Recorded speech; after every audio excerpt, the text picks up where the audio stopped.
J'ai vendu mon âme au diable. Chapitre 3, partie 2. Écrit par Ernestine Bacou. Les choses étaient de plus en plus bizarres depuis 24 heures. Mon téléphone s'est mis à sonner. J'ai sursauté. J'ai regardé le nom affiché. Philippe. Oh, Philippe, il est arrivé tellement de choses depuis ce matin. Je suis perdu. Tout un flot de paroles qui ne laissait pas le temps à Philippe de me parler. Je voulais parler à quelqu'un, je parlais vite. Calme-toi, Nelly. Reprends ton souffle et recommence depuis le début. Irène est décédée. Ah, désolé. Je l'ai vue dans le miroir, dans ma salle de bain. Je comprends. Philippe était plutôt calme. Ses réponses laconiques m'énervaient. J'étais déjà une boule de nerfs. Prends le sac devant ta porte, c'est pour toi. Si tu revois ta sœur, dis-lui que tu as besoin de temps, elle comprendra. Et il avait raccroché. Mais que disait-il? Revoir ma sœur. Où?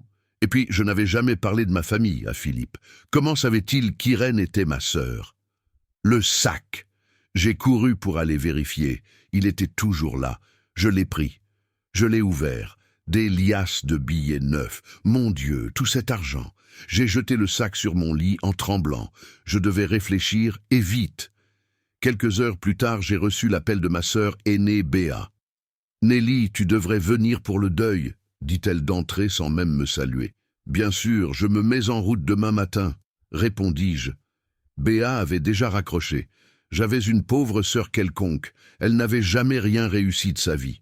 Heureusement que le seul lien qui existait entre nous était le lien de sang. J'ai essayé de joindre Philippe sans succès. Le sac plein d'argent était toujours là. Je n'y avais plus touché. J'étais prête ce matin pour mon voyage. 3 heures me séparaient du domicile de mes parents. Sortant de la salle de bain, je suis tombé sur Irène, assise sur mon lit.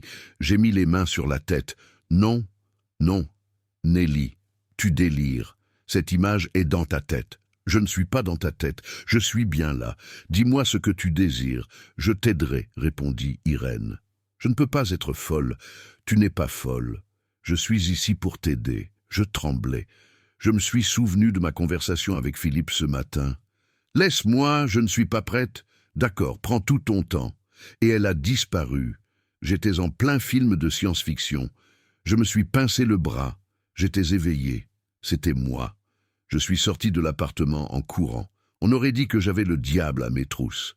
Je suis arrivé à la maison et j'ai trouvé toute la famille en pleurs. Les tantes, oncles, cousins, cousines, tout le monde était là.